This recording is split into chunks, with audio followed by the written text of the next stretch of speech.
3 साल बाद अब मजनू तैयार है बदले के लिए। उधर शाका ने गांव पर कब्जा जमा लिया है और आधा DH उसकी नापाक इमारत बन चुका है। मजनू काली घाटियों से निकलकर बादलों को चीरते हुए अपने गांव की ओर रवाना होता है। गांव के मुख्य द्वार पर ताला लगा था तो मजनू ने एक पुराना पेड़ चुना और शेर की तरह उस पर चढ़ गया। छिपते छिपाते गांव के अंदर घुस आया। वहाँ उसने भेष बदला, एक थका हारा मजदूर बन गया, लेकिन आंखों में वही पुरानी बिजली थी। वो जुल्म का तमाशा देख रहा था और चुपचाप अपने ही लोगों की मदद कर रहा था। शाका अपने ताजमहल जैसे महल से सब देख रहा था और जहरीली हंसी हंस रहा था, लेकिन उससे क्या पता था कि अब उस पर कयामत टूटने वाली है।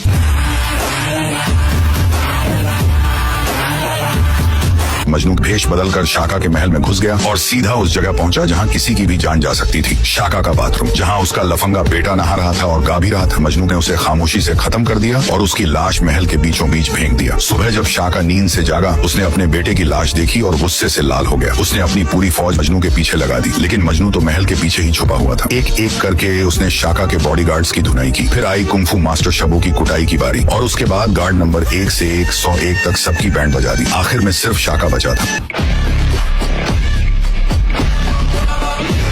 उसने गोली चलाई और मजनू घायल हो गया, लेकिन मजनू ने भी एक तीर निकाला और शाका के सीने के पार कर दिया। तभी गांव वाले अंदर आए और मिलकर उस जालिम लाल देवता को मौत के हवाले कर दिया। उस दिन के बाद गांव में सिर्फ खुशियां थी। मजनू बन गया गांव का असली हीरो। गांव वालों ने उसके लिए एक राजमहल जैसा घर बना दिया और लाखों में एक लैला का रिश्ता भी मजनू से तय हो गया। दोस्तों, कैसी लगी आज की कहानी? अगर मजनू के लिए एक लाइक और फॉलो नहीं किया तो समझो मजनू का तीर छूट जाएगा।